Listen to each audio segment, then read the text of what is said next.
بسم الله الرحمن الرحيم. الحمد لله رب العالمين، والصلاة والسلام على سيد الأنبياء والمرسلين وعلى آله وصحبه أجمعين.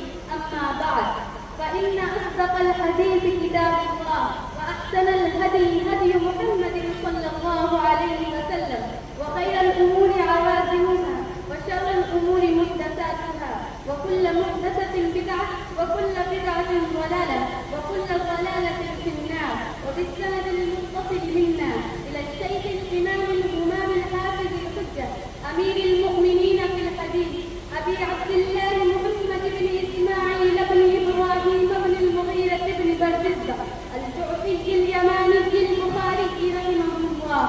اللهم انفعنا ورفعنا بعلومهم وعلومكم أجمعين، آمين يا رب العالمين.